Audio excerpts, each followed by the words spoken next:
Buenas noches, bienvenidos a su podcast Cultura 710. En nuestro Instagram Cultura 710RD, nuestro correo electrónico cultura710rd@gmail.com. Cualquier pregunta, cualquier inquietud, estamos para servirles. En la noche de hoy tenemos una muy interesante entrevista. Se trata del doctor Sebastián León. El doctor Sebastián León es un médico chileno dedicado a la práctica de la medicina endocanábica en Chile. Buenas, ¿cómo está Sebastián? Sebastián, doctor Sebastián Bien, León. bien. Muchas ¿Cómo está, gracias doctor? por aceptar esta invitación. Este es nuestro podcast Cultura 710. ¿No sabes qué significa el 710? El 710 significa los derivados del cannabis.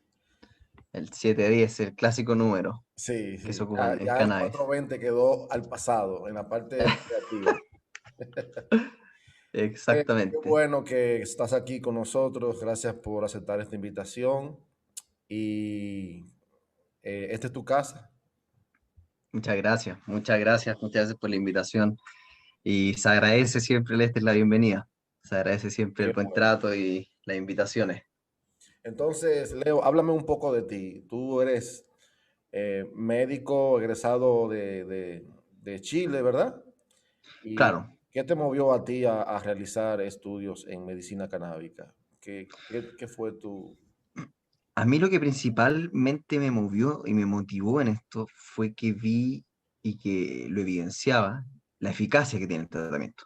Que a pesar de que muchos colegas pueden decir o dudar netamente de los estudios que hayan, es netamente por lo mismo, porque hay falta de estudios o porque los estudios que hay no se lo han leído. Pero sí notaba que al consumir cannabis se podían reducir las convulsiones en alguien con epilepsia, se Sí, podría atenuar o eliminar inclusive un dolor, se puede inducir apetito. Entonces son síntomas que yo digo, ¿por qué no estamos aprovechando esto? O sea, somos médicos, queremos ayudar a las personas. Está bien, claro.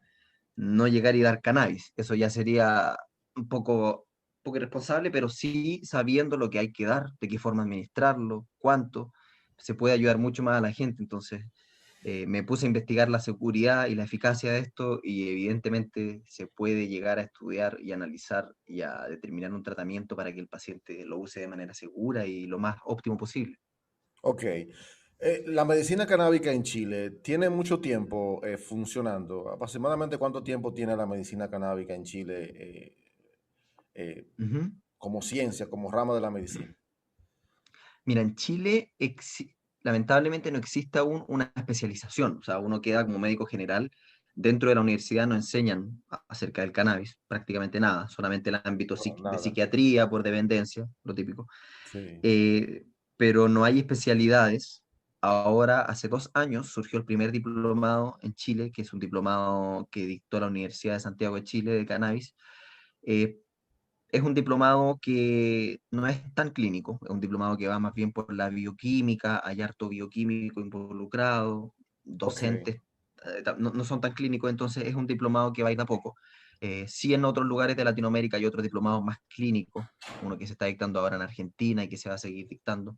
Y en Chile se está pensando en generar una especialidad de endocannabinología para médicos ya especialistas en Wow. esto, y eso sí se está pensando a futuro en una universidad en específico, que es la Universidad de Concepción, pero aún no se ha instaurado. Ok, En eso excelente. vamos en Chile. Claro, Me dijiste que hace 5 años aproximadamente estás ejerciendo medicina canábica. claro, exactamente, exactamente. Empecé por lectura propia, por este mismo interés que te había comentado, y pasé luego a hacer ya cursos online de importancia con docentes importantes que después me recomendaron libros, accedí a los libros y después ya quise oficializarlo haciendo un diplomado para Sí, poder sí. compactar o integrar No toda sé la si tú experiencia. hiciste el mismo que yo estoy haciendo, el de Boulder, el de la Universidad de Colorado. Claro, ese también lo hice, sí. Sí, y también el de la Academy of Medical Cannabis de Inglaterra. Ese lo estoy haciendo, sí, Ok, porque hubo un problema en el fantástico. servidor, entonces, Excelente, muy bueno. Mira, muy bueno. yo quiero saber, para la audiencia, ¿qué es el sistema endocannabinoide? ¿Podemos hablar un poco sobre eso? ¿De qué se trata eso? El sistema endocannabinoide. y cómo funciona ese sistema endocannabinoide? El sistema endocannabinoide es un sistema que todos los mamíferos nacemos con él. Es algo curioso que nazcamos con receptores para algo que produce una planta. O sea, el mismo cannabinoide o el fitocannabinoide, que es lo que produce la planta que genera el efecto en el ser humano, calza y tiene un antagonismo sobre receptores que nosotros ya nacemos con ellos, independiente si hubiésemos consumido en algún momento de nuestra vida cannabis o no. Y es un sistema que se preocupa principalmente de modular los receptores de por sí. El sistema endocannabinoide tiene receptores CB1, que están principalmente presentes en el sistema nervioso central Ok. y en otros tejidos menos específicos, como el tejido pulmonar. Y el sistema CB2, que principalmente está presente a nivel periférico, óseo, muscular. Y ese sistema, los receptores CB2 se activan de distintas maneras. Hay receptores que se modulan y otros receptores que se activan de manera más agonista, como los CB1, donde Ok. actúan ciertos componentes como el THC y otros que podemos hablar más adelante, y otros que son el CBD y derivados, que modulan ciertos receptores como el CB2, o sea, no actúan propiamente tal sobre el CB2, sino que modulan sus efectos y hacen una modulación alostérica sobre otros receptores también. ¿Existen más receptores aparte del CB1 y el CB2?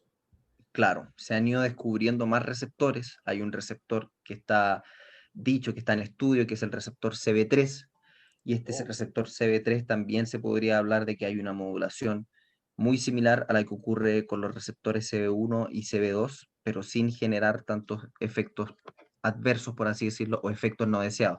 En cannabis se habla más de efectos no deseados que de efectos adversos, porque no compromete la vida. se Y otros podría receptores, decir, sí, dime, Leo, dime. Sebastián, perdón, que el Ujú. sistema endocannabinoide funciona como un termostato, como algo Claro, que regula exacto. la transmisión neuronal entre una neurona y otra. Exactamente, y eso es lo bonito de esto y por eso es que parece muy milagrosa esta planta. A mí no me gusta llamarla así, pero efectivamente genera esta palabra que nos enseñan a los médicos, que es la homeostasis, como tú sabes, que es Exactamente, la homeostasis, todo el equilibrio del cuerpo. eso, el equilibrio dentro del cuerpo y específicamente a nivel neuronal tiene algo muy, muy curioso el cannabis. El cannabis tiene una liberación presináptica y la liberación presináptica determina lo que la neurona postsináptica libera. Por ende, tiene un feedback que es muy positivo, es un feedback que es muy difícil que el paciente pueda tener un efecto adverso. Por un lado, porque el exceso de secreción de los componentes va a estar controlado siempre por este mecanismo de feedback entre la neurona pre y Sí. postsináptica, y por otro lado, porque los receptores del sistema endocannabinoide no están presentes a nivel de ciertos lugares que regulan los signos vitales, como es la médula y todo lo que tenga que ver con los centros cardiorreguladores que están, los centros cardiorrespiratorios, perdón, los centros cardiorrespiratorios. O sea, tú me estás diciendo que a diferencia de los opioides, por ejemplo, que sí afectan funciones del sistema neurovegetativo, el sistema endocannabinoide no lo afecta. O no, Exactamente. Claro, el exactamente. sistema opioide tenemos el tema de las dosis que puede generar una depresión respiratoria, conllevar consecuencias graves. Y el cannabis, por lo demás, también tiene una muy bonita interacción con los opiáceos débiles, como el tramadol. El cannabis tiende a generar, o el THC en específico, ya se ha demostrado que tiene un desplazamiento. Cuando los opioides se unen a sus receptores, el THC puede lograr un desplazamiento de estos en hasta un 30%, lo que ha logrado que pacientes puedan ocupar la misma dosis de opiáceos, teniendo el mismo nivel de analgesia, pero sin sufrir los efectos adversos de ellos. Tienen menos consecuencias o menos riesgo de generar tolerancia porque ocupan menos gotas. Y Muy también, interesante. claro, y también ha generado el hecho de que el paciente pueda volver a sentir analgesia, pacientes que ya no les hace ningún tipo de efecto los derivados de la morfina y usando cannabis, debido a este desplazamiento, empiezan a volver a sentir alivio del dolor. Ok, se puede decir entonces, que el cuerpo produce sus propios cannabinoides. Claro, hay distintos tipos de cannabinoides. Existen los endocannabinoides, que son los que producimos nosotros mismos, ¿ya? Principalmente hay dos. Uno que es la anandamida, que es muy similar a lo que pueda ocurrir con el THC que se conoce. Ok, Y también está el 2-araquil glicerol, que es 2-AEG, que tiene un nombre un poquito más sí. complicado. Esos son cannabinoides que genera nuestro propio organismo y que están presentes también, como dato curioso, en la leche materna. Y están presentes en nuestro organismo. Una de las funciones que tienen es controlar y regular lo que es la consolidación de la memoria. Se dice que está involucrado en procesos como cuando uno tiene una visión en un estadio o si uno ingresa a un lugar que está muy concurrido, con muchas personas.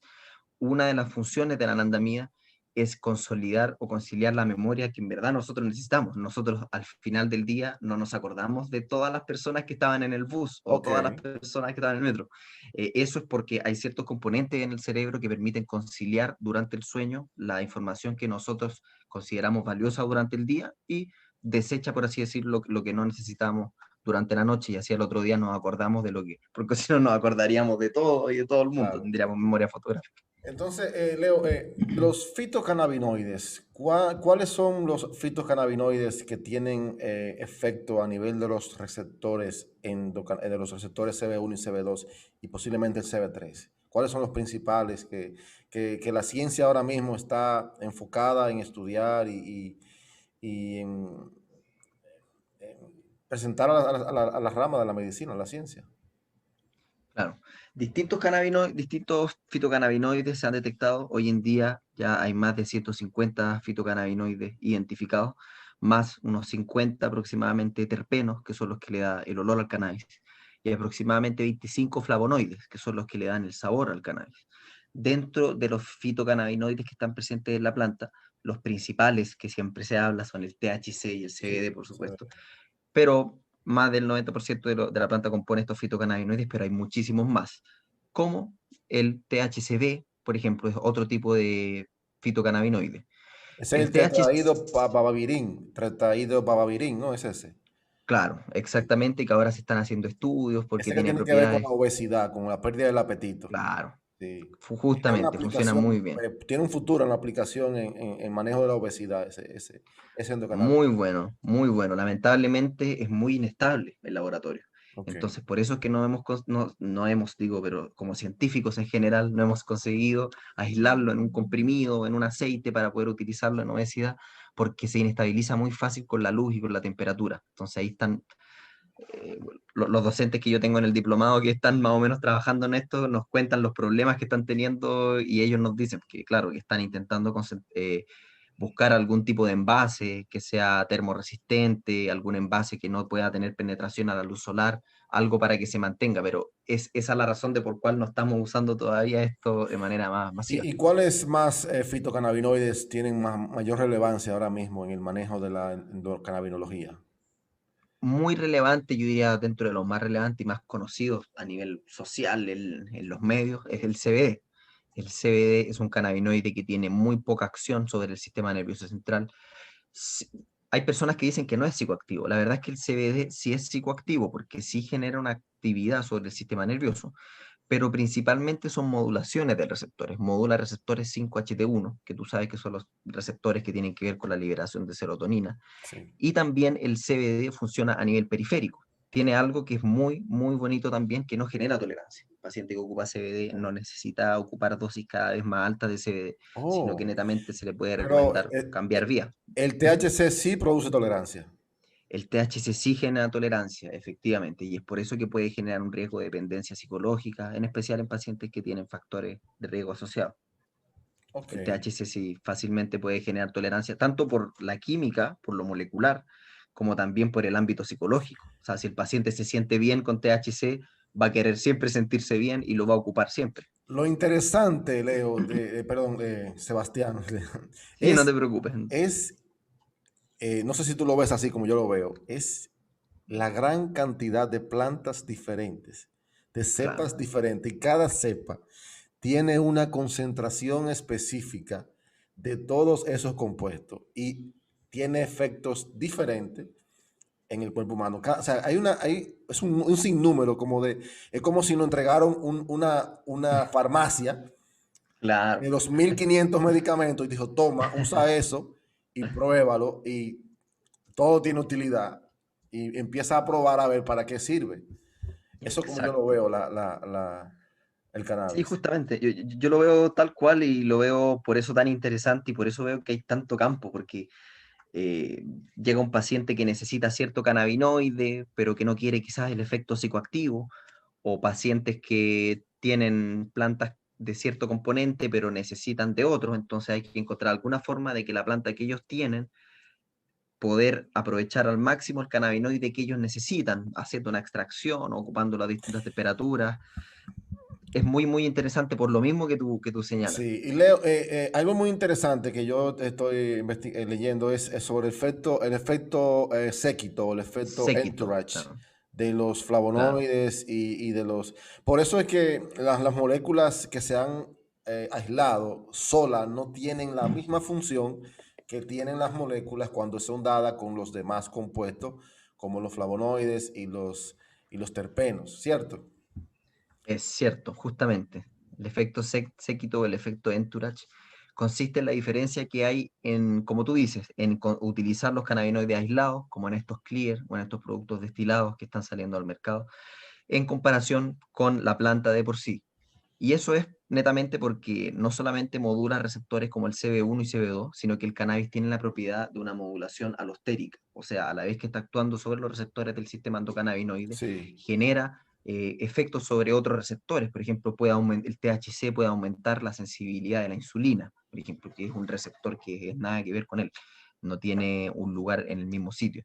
Entonces puede modular distintos otros receptores dentro del organismo, pero si ocupamos estos destilados, porque los clear, estos famosos que son líquidos, se obtienen a través de un proceso de destilación y eso aíslan 5 o 6 cannabinoides de los 200 que existen. Entonces, claro, claro, como tú dices, es muy distinto el efecto y ahí también está un poco la lucha de lo que hay que hacer, porque hay muchos médicos que indican estos concentrados o aceites que son hechos en laboratorio, que, bueno, pueden tener mucho más claro las dosis a indicar, pero estos aceites artesanales, si el paciente están bien hechos, si están bien estandarizados, asegurarse que no tengan tóxicos, Ujú. hacer el análisis cromatográfico, podrían ser mucho más útiles que los aceites que venden en farmacias hoy en día a precios muy, muy elevados, que tienen precios elevados porque para poder extraer los Claro, cannabinoides de la claro. planta, es Básicamente por el efecto séquito, el efecto entourage, que realmente la planta claro, lo trae por sí, lo trae de fábrica.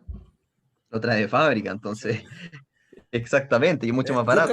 Yo creo, Leo, que ese ha sido el problema del cannabis, que no puede ser tan comercial desde el punto de Mm, vista de los big pharma, o sea, de las grandes farmas, no les conviene, vamos a decirlo así, claro. el uso de la flor del cannabis, porque eso no tiene patente.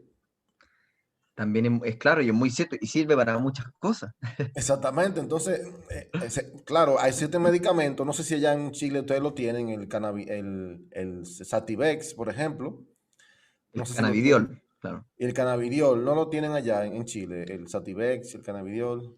Teníamos el cannabidiol, pero el Instituto de Salud Pública, que es el que regula todos los fármacos en Chile, lo sacó del mercado el año pasado.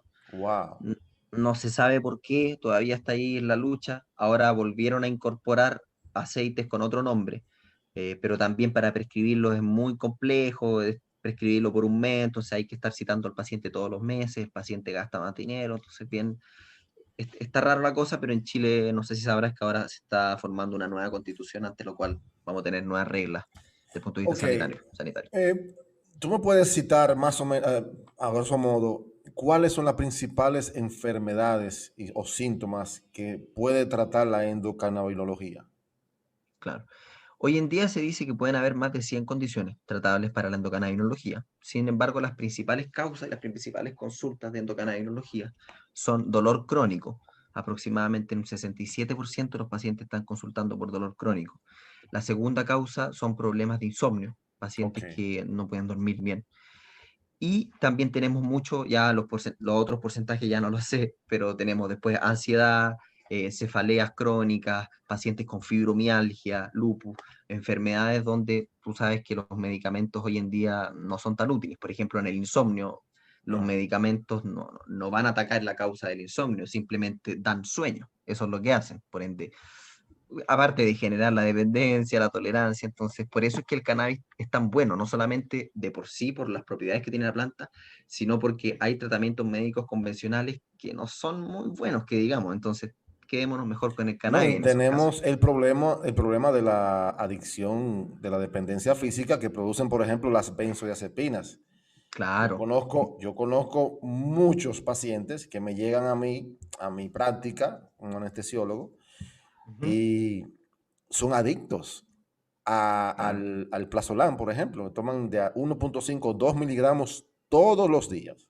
Y tú dices, wow, o sea, es una gran dependencia física y no pueden sin tener ese medicamento. Al momento de sedarlo, Entonces, subir la dosis. cuéntame básicamente cuál es el abordaje que hace un médico de cannabis hacia un paciente cuando le llega a la consulta, a historia clínica, interacción farmacológica, cuáles son los factores que toma en cuenta a la hora de decidir cómo lo va a tratar el paciente, qué compuesto va a utilizar, si va a usar aceite, si la flor, si algún derivado, cómo es el abordaje del enfoque que se le da a ese paciente de Mira, medicina canábica.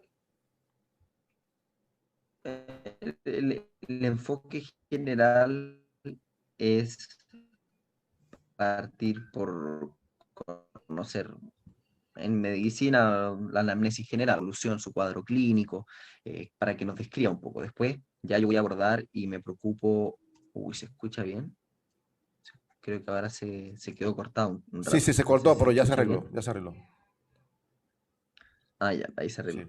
Perfecto. Entonces el abordaje en primera instancia sería como médico general abordando una buena anamnesis, el paciente, la evolución del cuadro clínico, cuánto tiempo lleva, pero después de eso ir enfocado a estar preocupado que el paciente no le pase nada malo, por así decirlo. Es decir, preocuparse por su hábito canábico. ¿Usted ha probado cannabis? ¿Cuántas veces? ¿Cuándo lo probó? ¿De qué manera fue? ¿En qué momento fue? ¿Sabía qué tipo de cannabis estaba probando? Eh, Hacerle distintas preguntas con respecto a su hábito canábico, si es que consume cannabis, cuánto tiempo lleva consumiendo, O de qué sea, tú me manera lo ha estás hecho. diciendo que el abordaje de un paciente que no haya consumido cannabis a un paciente que sí ya haya consumido cannabis previamente es diferente. Claro, es totalmente distinto, por supuesto. Por lo general, el paciente que no ha consumido cannabis, por lo general son adultos mayores, que están un poco nerviosos, que quieren evitar el efecto psicoactivo. Y esa parte, aunque suene raro, es lo que más me gusta a mí, porque es educar a alguien que tiene un modo de pensar de hace tantos años que hoy en día ya sabemos que no era lo que decían, no era tan correcto lo que estaban diciendo.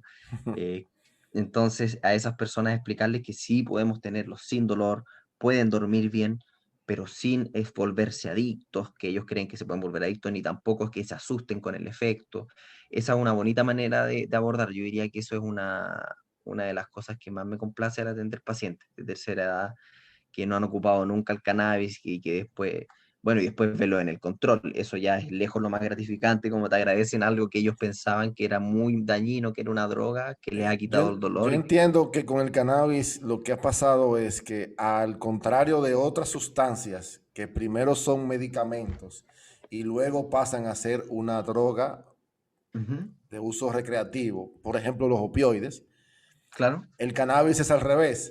De ser una droga recreativa, ahora pasaría a ser un medicamento. Entonces, ese trasfondo es muy diferente. Eh, la generación que vivió de los años 30 en adelante, que no conoció el cannabis, nosotros no conocimos el cannabis, pero antes de los años 30 el cannabis era un medicamento normal, como un corriente, Claro. que se utilizaba de manera muy regular en la medicina mundial. No tanto en la medicina occidental, pero en la medicina oriental se ha usado hace muchos años. Y por Así eso es es. el problema del paciente, por eso es el objetivo de este podcast, es educar, enseñar Claro. a las personas el uso correcto del cannabis. Y qué bueno que te tenemos a ti para explicarnos esto. Entonces, Sebastián, ya que tú tienes el abordaje del paciente y ya decides darle cannabis al paciente, ¿qué tipo de cannabis? ¿Cómo tú tomas la referencia para saber cómo se lo vas a dar? ¿Se lo va a dar oral, sin inhalado? Las vías de administración más importantes para tratar a los pacientes en la medicina canábica. Va a depender de paciente a paciente, por supuesto, eso siempre. Pero principalmente va a ir en base a los síntomas. Si un paciente necesita un alivio más rápido de los síntomas, si está cursando con algún tipo de dolor, por ejemplo, que pudiese exacerbarse, o un dolor de carácter invalidante, que tenga que ver con que no pueda caminar, que él no pueda realizar actividades cotidianas que necesita realizar, o que bien se frustra mucho si es que no las puede realizar, como los adultos mayores, que hay cosas que no tienen para qué hacer, pero si no las hacen se deprimen mucho. En esos casos es mejor utilizar una vía rápida, no vía inhalatoria, no pirolítica, es lo que yo recomiendo, un vaporizador. Con Vaporizador. las, claro, con las temperaturas correctas y el tipo de cannabis correcto no debiese tener problemas desde el punto de vista psicoactivo.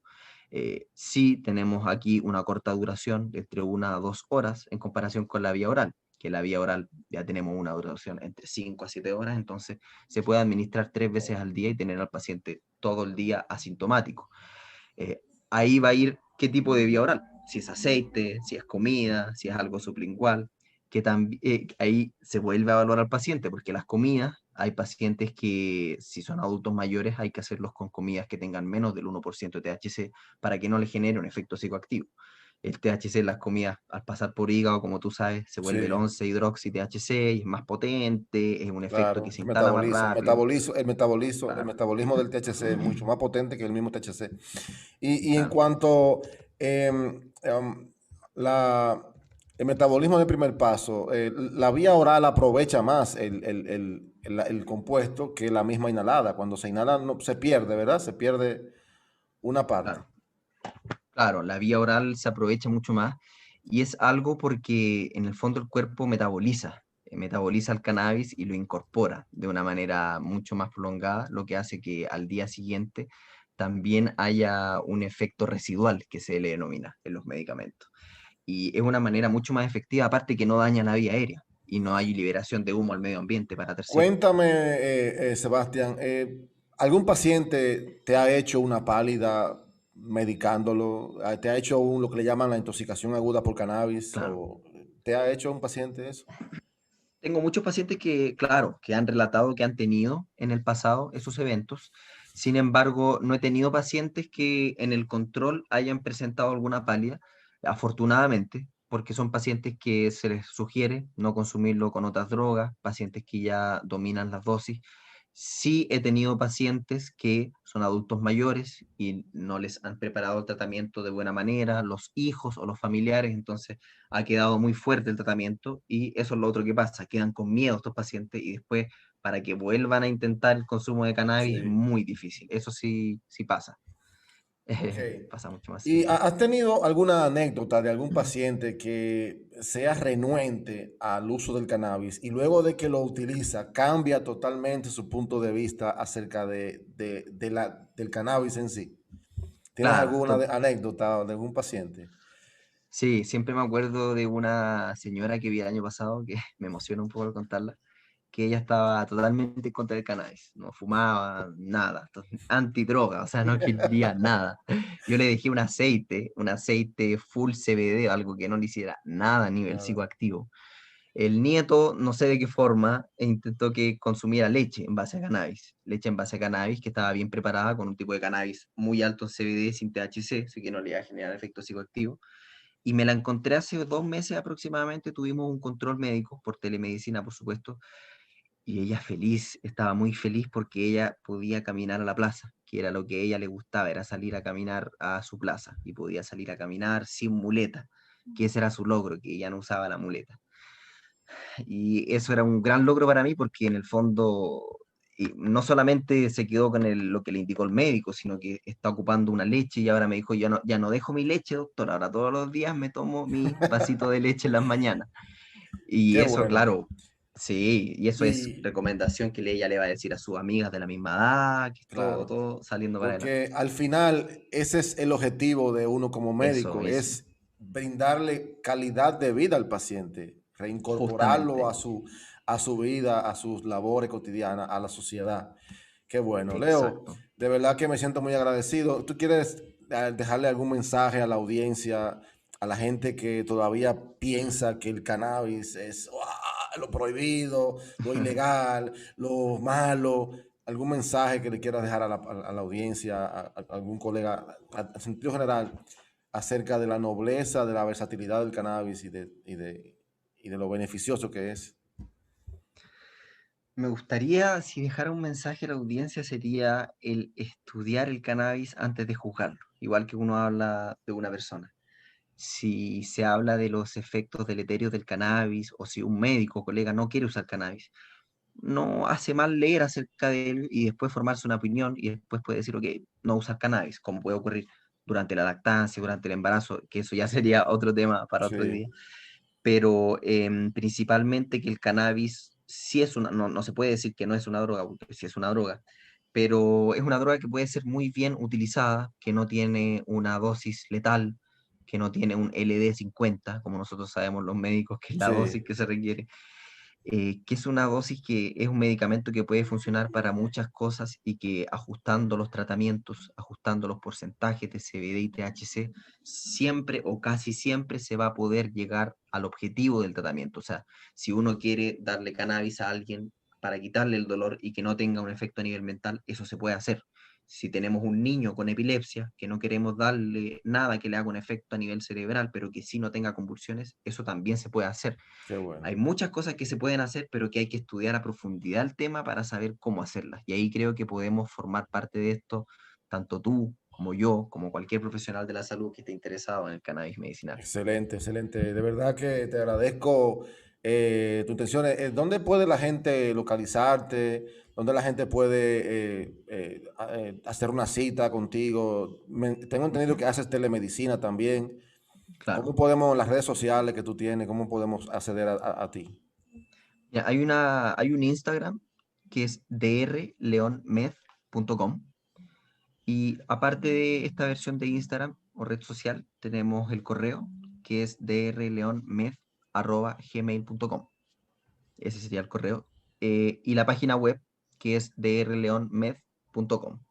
Toda esa, pero es principalmente drleonmed, así como doctor, drleonmed. Excelente, excelente. Bueno, eh, yo creo que este ha sido el mejor episodio que he tenido del podcast hasta ahora, Oh, porque, muchas gracias. claro, porque estoy en mis aguas, estoy hablando con un colega médico, y Claro. el podcast es orientado hacia la cannabis medicinal. Y de verdad que te agradezco tu tiempo para dedicarnos a nosotros. Leo, de verdad, muchas gracias. Muchas gracias a ti por la invitación y por supuesto que para otra eventualidad, para hablar temas ya más específicos, ahí tú me dices nomás, estamos siempre abiertos a las invitaciones. Muchas gracias. Se agradece la invitación, doctor.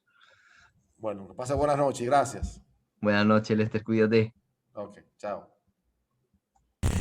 Muy bien, continuando con nuestro programa Cultura 710 RD, vamos a pasar al segmento de nuestra cepa del día. Y la cepa del día es la CBD Kush. CBD Kush es una híbrida índica dominante. Tiene un 7% de tetrahidrocannabinol o THC. Tiene un 6% aproximadamente de cannabidiol o CBD. El terpeno dominante es el mircene y es una híbrida que resulta de la unión de una Candy Kush y una cepa de High CBD Variety, una variedad de cepa CBD no nombrada. Tiene muy pocos efectos psicoactivos. Bien, en el uso médico, esta CBD Kush se puede utilizar para manejar el estrés, el dolor, principalmente el dolor por artritis. Se puede usar como ansiolítico para la ansiedad, la inflamación. Recuerden que tiene bastante CBD. También puede utilizarse como un efecto antidepresivo y es una cepa muy buena para utilizar en el déficit de atención, en el síndrome de déficit de atención. A nivel de la parte recreativa, tiene un sabor y un olor frutal rancio. Tiene un olor muy fuerte cuando es inhalada o fumada. El efecto es retardado. Por lo generalmente, cuando uno se inhala una cepa por vía inhalatoria, el efecto son 5 o 6 minutos. Esta no, está de 15 minutos aproximadamente. Tiene un efecto psicoactivo muy, muy bajo. Por eso su uso es propiamente medicinal. recomendada a cualquier hora del día, no te va a causar un subión ni tampoco te va a causar un bajón. Excelente para personas que no toleran el high de otras cepas. Por ejemplo, la que mencionamos la semana pasada, en capítulos anteriores, la Lemon Haze que hemos tratado. Esta es todo lo contrario. Tiene muy poco THC. Por lo tanto, es muy buena para personas que son tendientes al pánico, para evitar así la intoxicación aguda por cannabinoides o el efecto paranoide del THC. Esto fue todo por hoy. Muchas gracias por sintonizarnos. Recuerden nuestro correo cultura710rd@gmail.com, nuestro Instagram cultura710rd. Estamos a su orden. Cualquier pregunta, cualquier inquietud, por favor escríbanos y nosotros les respondemos. Hasta luego.